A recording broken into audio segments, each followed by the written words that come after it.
ሰላም፣ ይህ ስለ ድሆች ጩኸት ፕሮግራም ነው። በኤልሻዳይ ቴሌቪዥን ኔትወርክ ጊዜ ስለሰጣችሁን እናመሰግናለን። የ1000 ኪሎ ሜትሮች ጉዞ ከአንድ እርምጃ ይጀምራል እንደተባለ በአብሮነት ቅኝት አብረን እንጓዛለን። ሕይወትን በመቁረስ ክርስቶስን መግለጥ አለ። መልካም ቆይታ። ሻሎም ሻሎም። በኤልሻዳይ ቴሌቪዥን ኔትወርክ ስለ ድሆች ጩኸት ፕሮግራም ተመልካቾቻችን የአምላካችን የእግዚአብሔር ሰላም ከሁላችን ጋር ይሁን።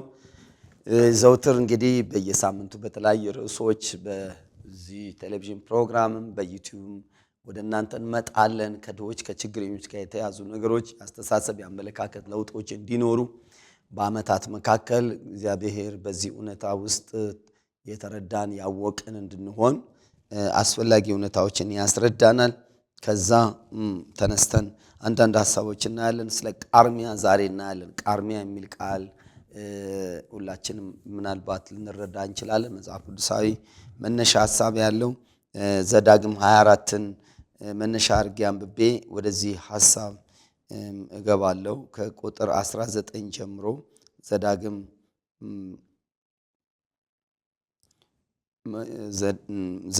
24 ከቁጥር 19 ጀምሮ ያለውን ቃል መጽሐፍ ቅዱስ እንደዚህ ነው የሚለው። ከቁጥር 18 ጀምሮ አንተም በግብጽ ባሪያ እንደነበርክ አምላክም እግዚአብሔር ከዚያ እንዳዳነ አስብ፣ ስለዚህ ነገር ታደርግ ዘንድ አዝዣለሁ ይላል። የእግዚአብሔር ትእዛዝ ከሆኑ ሐሳቦች አንዱ ነው። ቁጥር 19 ላይ የእርሻህን መከር ባጨድክ ጊዜ ደግሞ ረስተህ ነዶውን በእርሻ ላይ ብታስቀር ተወስደው ዘንድ አትመለስ። አምላክ እግዚአብሔር በእጅ ሥራ ሁሉ እንዲባርክህ ለመጻተኛና ለድሃ አደግ ለመበለትም ተው ይላል። በዚህ ቦታ ላይ ወሳኝ የሆኑ ቁልፍ ቃሎች አለው። አዝዣለሁ አለበት፣ አትመለስ አለበት፣ ተው አለበት። ተው አለበት ትእዛዝ ነው፣ የእግዚአብሔር ትእዛዝ ነው። ትእዛዞቹ ተው የሚል ትእዛዝ አለበት፣ አትመለስ የሚል ትእዛዝ አለበት። አዝዣለሁ መጻተኛውን ድሃ አደጉን እንድታስብ። ይሄን ደግሞ ማሰብ ያስገባ እስራኤል አንተም በግብጽ ባሪያ ነበርክ። ስለዚህ የምትቸገር ነበርክ እንደማለት ነው። ብዙዎቻችን ወደ ኋላ ብንመለስ ምናልባት እኛ ዛሬ ደህና ብንሆን ወላጆቻችን በችግር ያለፉ ናቸው። እኛም ችግር ውስጥ የምናልፍ ነን። ምናልባት አያቶቻችን በችግር ውስጥ ያለፉ ናቸው። በብዙ አቅጣጫ ትላንትናን ስናስብ ዛሬ በችግር ውስጥ ያለን ሰዎች ይኖራለን። ከኛ የባሱ በችግር ውስጥ የሚኖሩ ሰዎች ይኖራሉ። እኛ ምናልባት በንጽጽር ድሆችና ችግረኞች አድርገን ራሳችን ብንቆጥርን ግን ከኛ የባሱ ሰዎች አሉ። ጫማ የለኝም ብለህ አትበሳጭ፣ እግር የሌለው አለና ተብሎ እንደሚወራ እንደሚነገር አባባል። ስለዚህ እኛ ዛሬ ጫማ አጣን ብለን ብንጨነቅ ብንሆን ደግሞ እግር የሌለው ሰው አለ። ምናልባት እኛ 2 ጫማ ኖሮን አጣን ብንል ደግሞ አንድ ጫማ አጥቶ በእግሩ የሚሄድ ሰው ይኖራል። ሁሉ ጊዜ ከኛ የባሱ ሰዎች አሉ። ምናልባት በብዙ አቅጣጫ እኛ እጅ የሌሉ ነገር የሌላቸውን ሰዎች ልናስብ ልናይ እንችላለን። እዚህ ቦታ ላይ ቃርሚያን ቁጥር 19 ላይ ቃርሚያን የእርሻን መከር ባጨድ ጊዜ ነዶውን ረስተህ በእርሻ ብታስቀር ተወስዶ ዘንድ አትመለስ፣ ለድሃ ተው ነው የሚለው። ቁጥር 20 ላይ የወይራህን ፍሬ ባራገፍ ጊዜ ከቅርንጫፉ ላይ ማራገፉን በማጣራት አትመለስ፣ ለመጻተኛና ለድሃ አደግ ለመበለትም ይሁን። የወይንህን ፍሬ በቆረጥ ጊዜ ቃርሚያውን አትልቀመው፣ ለመጻተኛና ለድሃ አደግ ለመበለትም ይሁን። አንተ በግብጽ አገር ባሪያ እንደነበርክ አስብ፣ ስለዚህን ታደርግ ዘንድ አዝዣለሁ። ትላንትና ማን እንደነበርክ አስብ፣ እንዴት እንደነበርክ አስብ፣ ወላጆቹ ማን እንደሆኑ አስብ። ስለዚህ የወይራ ስራም የወይን እርሻ ብኖርህ ምናልባት በአንድ ጊዜ በለቀማ ጊዜ ሲለቀም ሁሉም ነገር በአንዴ ላይለቀም ይችላል። ስታራግፍ ይላል የወይራ ፍሬ ባራገፍክ ጊዜ። እንግዲህ ወይራ በደረሰ ጊዜ ምናልባት አካሄዱ ከስር ተነጥፎ እየተራገፈ ይሆናል የሚወድቀው። በአንድ ዙር ካራገፍክ በኋላ እንደገና በእጅ ገብተህ አትልቀመው። የተራገፈውን ብቻ ሰብስበህ ሂድ፣ መጥቶ ይልቀሙ። ከቅርንጫፍ ላይ ማራገፉ ለማጣራት መጻተኛ ለድሃ አደግ ተውለት፣ እነሱ መጥቶ ይልቀሙ፣ እነሱ መጥቶ ይውሰዱ። የወይንን ፍሬ በቆረጥ ጊዜ ቃርሚያውን አትልቀመው በአንድ ጊዜ ሁሉም ላይ ሰበስብ ስለሚችል ይሄን እናውቃለን። በበቆሎ በተለያየ እርሻ ላይ በአንድ ዙር ከታለፈ በኋላ የሚረሱ አሉ። የሚቀሩ በሆነ ነገር ውስጥ ተደብቆ የሚረሱ ነገሮች አሉ። ይሄን ለመጻተኛና ለድሃ አደግ ተውለት፣ ለችግረኛ ተውለት አዝዣለሁ። ዋናው ያንተ ይሆናል፣ ቃርሚያው የነሱ ይሆናል።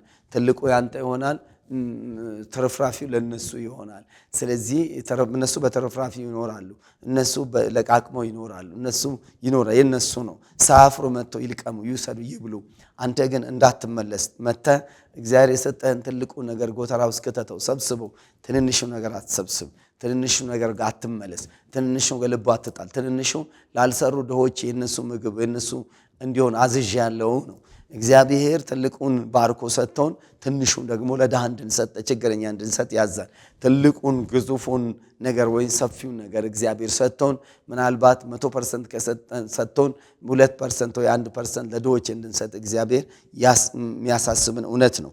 ስለዚህ ዋናውን የበዛውን 99 ወይ 95% ወስደ የቀረችውን ለድሃ ስጥ። ለድሃ ስጥ። የሚቀርብ ላትስገብገብ፣ አትሰሰት። የቀረውን ነገር አትጸጸት፣ ተው፣ ስጥ። መተለቅሜ ነገር ሰብስቤ እንዲህ ባረግ እዚህ ቦታ ያድርስኝ አትበል። ከገንዘብ ትንሿን ፓርት ለድሃ ስጥ፣ ለችግረኛ ስጥ። እንዲህ ባጠራቅማት እንደዚሁን ትሆናለች አትበል። ይሄን ደግሞ ባረክ ጊዜ ቁጥር 19 ላይ አምላክ እግዚአብሔር በእጅ ሁሉ ስራ እንዲባርከ ይላል። እግዚአብሔር በእጅ ስራ ሁሉ ይባርካል። አንተ ትልቁን ወስደ ትንንሹ ለድሃ ስትተው፣ ትልቁን ገቢህ ምናልባት 100,000 ብር በወር የሆነው ሰው ቢሆን 5,000 ብር ለድሃ ብትተው፣ ምናልባት ገቢህ 50,000 የሆነ ሰው 2,000 ብታረግ፣ እንዲሁ በጣም ተጋን ነው። እንደዛ ቢሆን ገቢ 10,000 የሆነ ሰው እንዲሁ 500 ብር 200 ለድሃ በየወሩ ብታረግለት ብታስቀር እንደማለት ነው። ቃርሚያውን ተው፣ አንተ ትልቁን ውሰድ፣ ተጠቀምበት፣ ብላ፣ ልበስ፣ አግጥበት፣ ኑሮህን ተወጣበት፣ የምትፈልገውን አድርግበት። ግን የሚፈልጉትን ማድረግ የማይችሉ አሉ፣ ደካሞች አሉ፣ ድሆች አሉ፣ የተቸገሩ አሉ። ለነሱ እንድትረዳቸው አዝዣለሁ። ሁሉም አይራገፍም፣ ሁሉም አይሰበስም፣ ሁሉም አይበላም። የቀረውን ሳይሰስቱ መተው ይጠይቃል። ይሄ የብሉይ ኪዳን ሕግ ብቻ ሆኖ የሚቀር ነገር አይደለም። ቃርሚያ ለድሃ፣ ቃርሚያ ለተቸገረ፣ ወይም ቃርሚያ ማለት የተረፈ ማለት እኛ ወስደን የተረፈ ማለት ነው። ምናልባት 10,000 ብር ያለው ሰው 100 ብሩ ቃርሚያ ሊሆን ይችላል። ከ10,000 ጋር ሊወዳደር የሚችል አይደለም። 100ውን ግን ለድሃ ቢሰጥ ድሃው ጋር ትልቅ ነገር ሊያደርግ ይችላል፣ ትልቅ ነገር ሊሰራ ይችላል። እነኚህ መነሻ በማድረግ ነው ቃርሚያን በህይወታችን መለማመድ የሚገባል። እግዚአብሔር ትንሹን ጸሎት ይመልሳል። አንድ ቦታ የሰማሁት ነገር በጣም አንድ ኮንትራክተር ባለጠጋ ሰው ብዙ ሚሊዮን የሚጠይቅ የገንዘብ ጥያቄ ከእግዚአብሔር ፊት ለመጠየቅ ከስራው አንጻር፣ ከስራው ስፋት አንጻር፣ ከገጠመው ነገር አንጻር ያን መሸፈን የማይችልበት አጣብቂኝ ውስጥ ገብቶ ጾም ጸሎት የሚጸለይበት ቦታ ላይ ጥግ ይዞ ይጸልያል። እግዚአብሔር እንዲሰጠው፣ እግዚአብሔር እንዲከፍል፣ እግዚአብሔር እንዲያዘጋጅለት፣ እግዚአብሔር ነገሩን መልካም እንዲያደርግ ሚሊየንስ የሚያክል ብር እግዚአብሔር እንዲያመቻችለት ይጠይቃል። እና ሲጸልይ ደግሞ አንድ ወጣት እጅ አጠገቡ እዛው ሆኖ እግዚአብሔር ፊት ይለምናል። 100 ብር ስጠኝ ጌታዊ፣ 100 ብር ስጠኝ፣ 100 ብር ስጠኝ፣ 100 ብር ስጠኝ እያለ እየጨቀጨቀ እየጮኸ ይጸልያል። እና ሰውየው በጣም ተረበሸ፣ ባለሀብቱ ተረበሸ። የእሱ 100 ብር ጥያቄ እሱን አስጨነቁ። እሱ ሚሊየንስ ነው የሚጠይቀው፣ 100 ብሩ ደግሞ አጨናነቀው። ስለዚህ ምንድነው ይሄ ሰው 100 ብር እኔ ሰጥቼ ለምን አይገላገልም ብሎ ብር አውጥቶ ጸሎቱን አስቆመውና ምን ብሎ ይለዋል? ባክህ ኔትወርክ አታጨናንቅ። እኔ ብዙ ሚሊዮን ብር ነው እግዚአብሔርን እየጠየቅኩ ያለው፣ አንተ ለ100 ብር እዚህ ኔትወርክ አታጨናንቅ። እንግዲህ እግዚአብሔር የሚሰማበት ኔትወርክ ሲከለክል፣ ከዛ 100 ብር ሰጠው።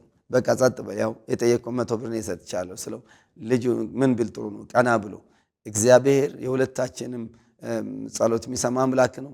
የኔን ጸሎት እግዚአብሔር ሰምቷል። ጸሎቴን ግን የኔን ወዲያውን ይመለሰልኝ፣ አመሰግናለሁ አለው።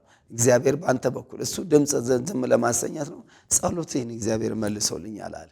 ወገኖቼ ስናይ በሰዎች መካከል ያለው ጥያቄ ኑሮ ብዙ ነገሮች ከባድ ናቸው። ትልቅ ነገር የሚጠይቅ ሰው አለ፣ ትንሽም ደግሞ። ስለዚህ 100 ብር ለሱ ትልቅ ነው።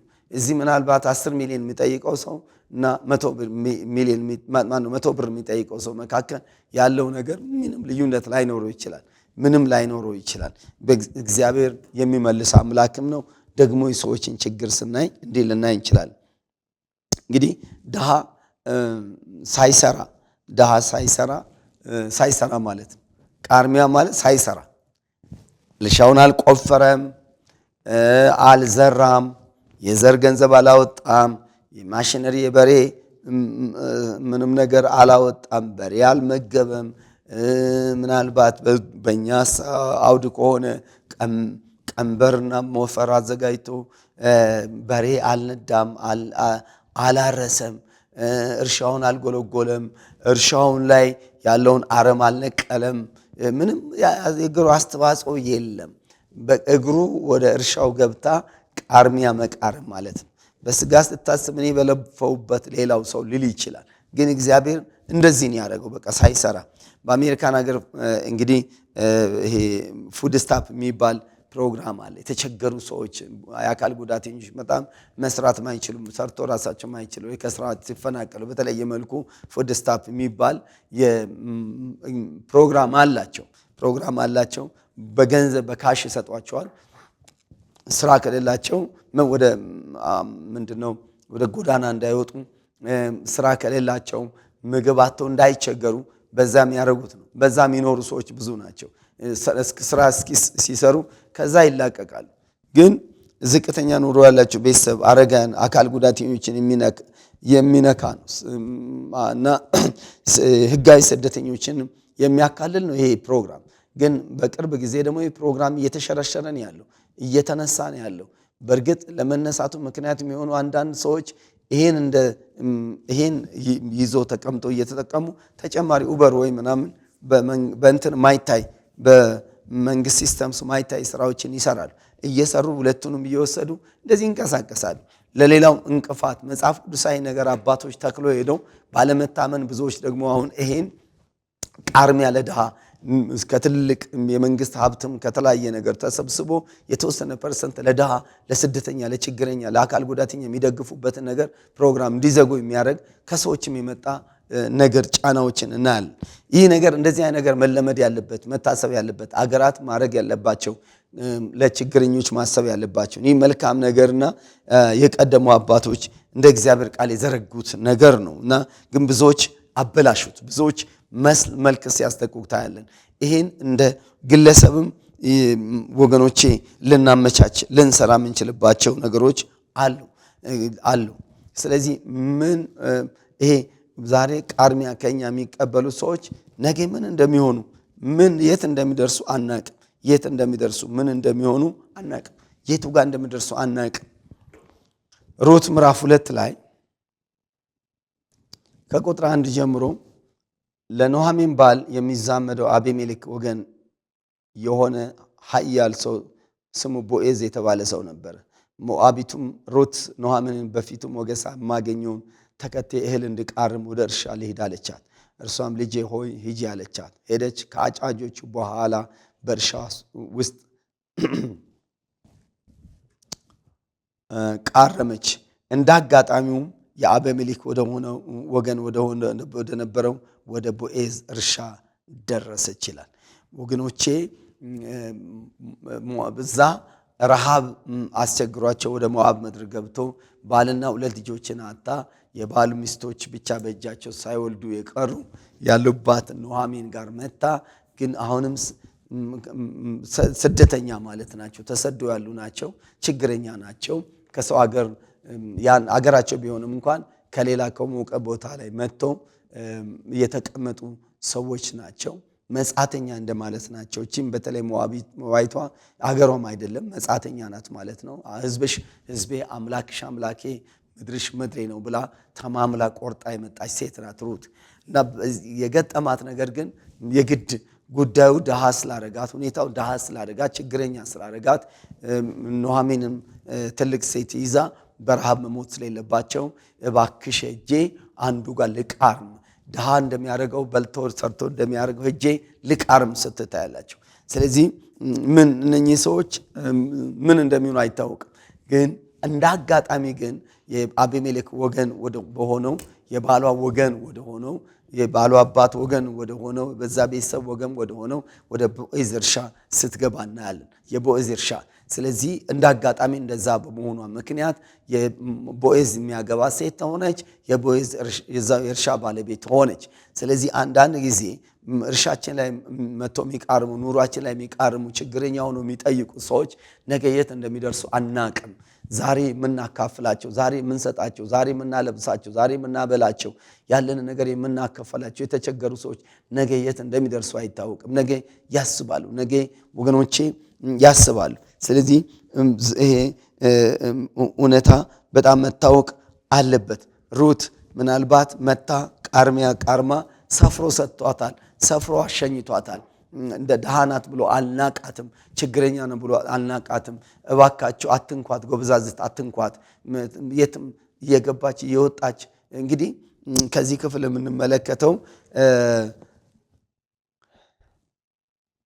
እነሆ ቦዔዝ ከቤተልሔም መጣ፣ አጫጆችንም እግዚአብሔር ከእናንተ ጋር ይሁን አላቸው። እነርሱም እግዚአብሔር ይባርክ ብለው መለሱለት። በቦዔዝም አጫጆች አዛዥ የነበረው ሎሌውን ይህች ቆንጆ የማን ናት ብሎ ጠየቀ።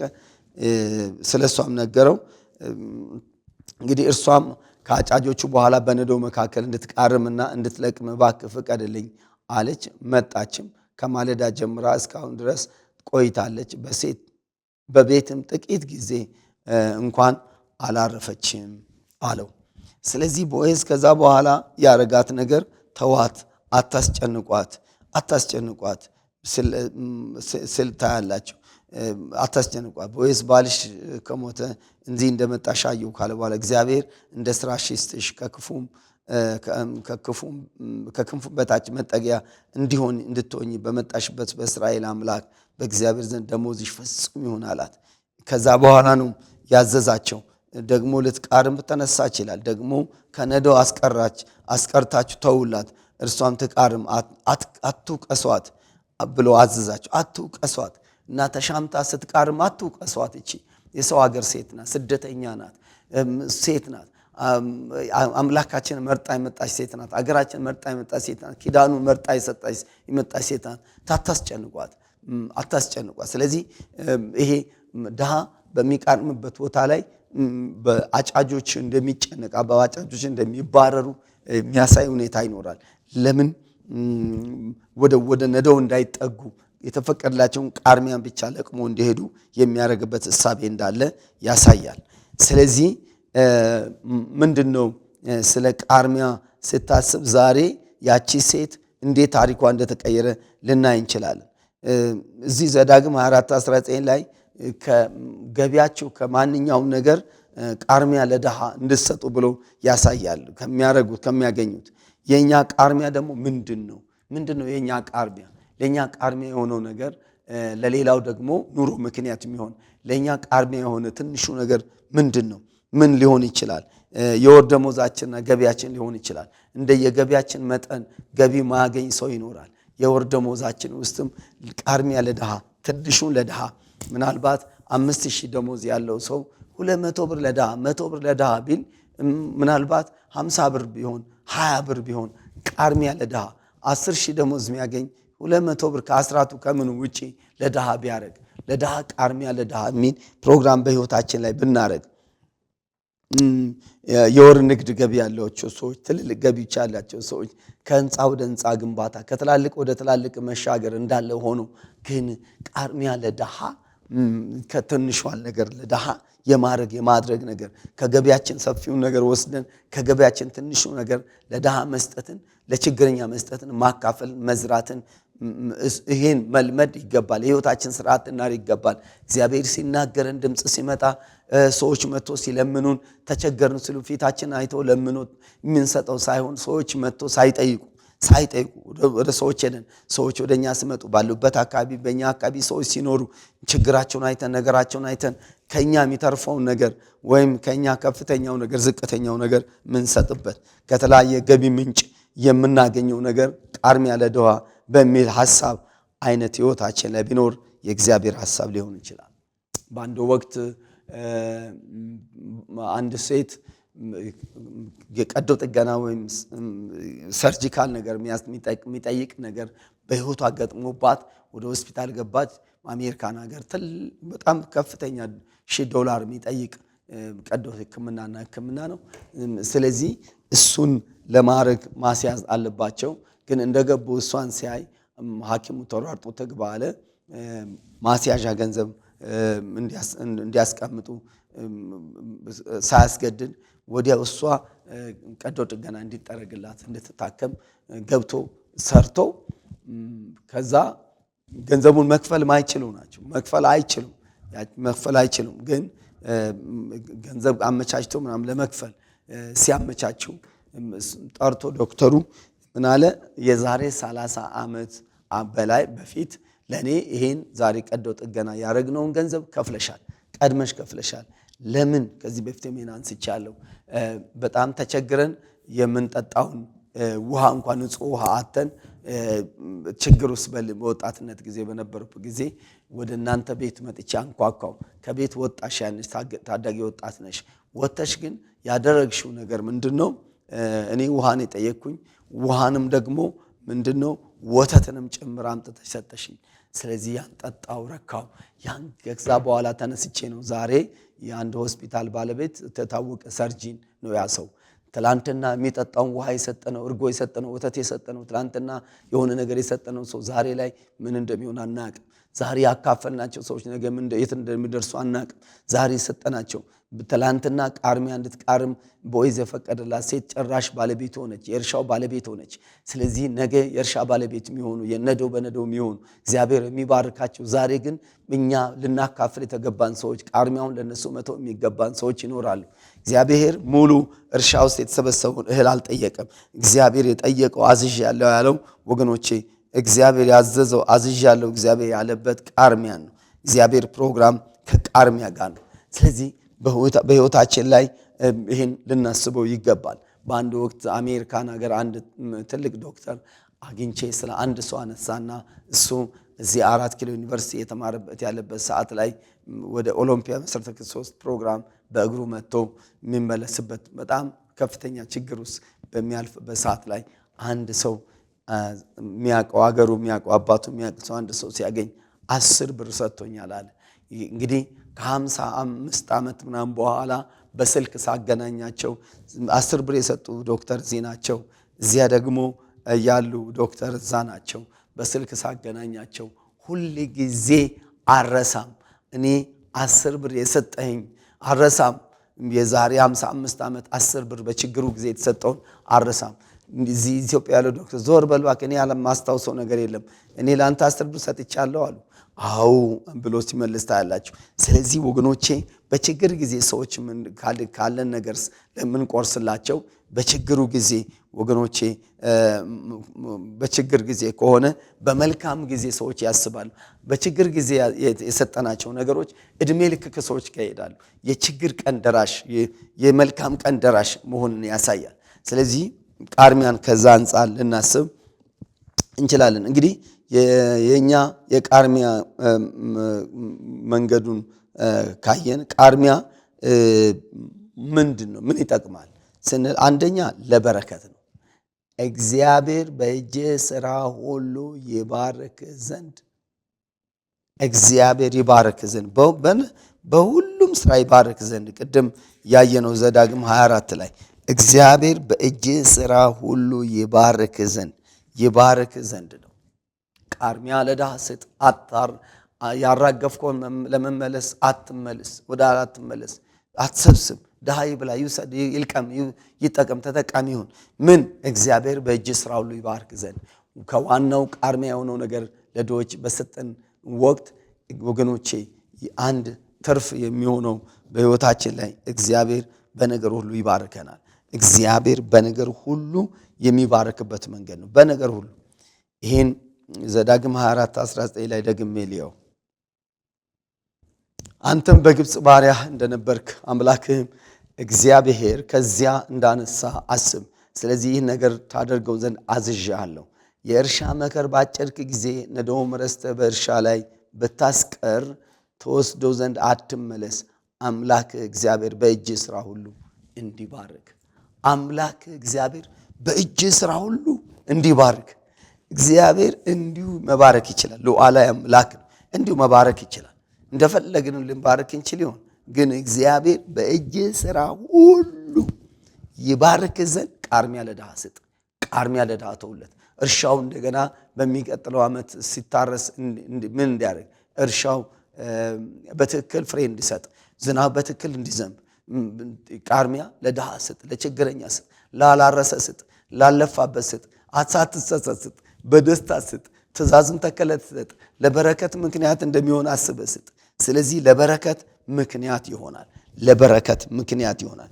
ሰዎች የሚባረኩበት ምክንያት ይሆናል። ለሌላው ለማኖር ይሄ እኛ በምድር ላይ የምንኖረው ለሌላ ሰው ነው፣ ለራሳችን ብቻ አይደለም። ሌላው እንዲኖር፣ ሌላው እንዲበላ፣ ሌላው በምን ምክንያት ሆነ? ለምን ለማኝ ሆነ? ለምን ችግረኛ ሆነ?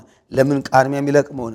ለምን ከኔ ሳንቲም ይጠይቃል? ለምን ተቸገረ? እዛ ውስጥ መግባት የለብንም። ድሆችን በማሰብ ፕሮግራም ውስጥ በህይወታችን ላይ ልናደርግ የሚገባን ነገር ልናደርግ ይገባል። ወገኖቼ አስራት ለቤተ ክርስቲያን እንደምንከፍል፣ ግብር ለመንግስት እንደምንከፍል ለድሃ ሆን ተብሎ ልናቀድ ይገባል። ሆን ተብሎ መዘጋጀት ያስፈልጋል። ሆን ብሎ ማካፈል ያስፈልጋል። ሆን ብሎ ቃርሚያ መስጠት ያስፈልጋል። ሆን ብሎ የቃርሚያ ለድሃ ፕሮግራም ማዘጋጀት ያስፈልጋል። 100,000 ገቢ ያላችሁ ብትሆኑ ይሄን ነገር ቃርሚያውን ፓርት ለድሃ ማድረግ አለብኝ ብለን ከገቢያችን ማሰብ መቻል አለብን። ከገቢያችን ማሰብ አለብን። መታ ቤተክርስቲያን ቀስቅሳ የሆነ ግብረሰናይ ድርጅት ቀስቅሶ ቪዲዮ አሳይቶ ዶክመንተሪ አሳይቶ አነሳስቶ ምን አድርጎ ከማለት በላይ ይሁን የህይወታችን ስርዓት ይሁን ቃርሚያ ለድሃ የሚል ችግረኛ ድሃን የምናስብበት ነገር በህይወታችን ሊኖር ይገባል። ስለዚህ ቃርሚያ ለድሃ የሚል ሐሳብ በህይወታችሁ ላይ አስቡ፣ ተግብሩ፣ በህይወታችን ይሄን አድርጉ። እግዚአብሔር ዘመናችሁን ይባርክ። ኤልሻዳይ ቴሌቪዥን መሪዎችንም እግዚአብሔር ይባርክ። በዚህም የተጉትንም እግዚአብሔር ይባርክ። እንግዲህ አስቡ፣ ህይወታችሁን ከዚህ ጋር ቃኙ። እግዚአብሔር ዘመናችሁን ህይወታችሁን ይባርክ። በነገር ሁሉ ተባረኩ በኢየሱስ ስም። ሰላም። ይህ ስለ ድሆች ጩኸት ፕሮግራም ነው በኤልሻዳይ ቴሌቪዥን ኔትወርክ። ጊዜ ስለሰጣችሁን እናመሰግናለን። የ1000 ኪሎ ሜትሮች ጉዞ ከአንድ እርምጃ ይጀምራል እንደተባለ በአብሮነት ቅኝት አብረን እንጓዛለን። ሕይወትን በመቁረስ ክርስቶስን መግለጥ አለ። መልካም ቆይታ።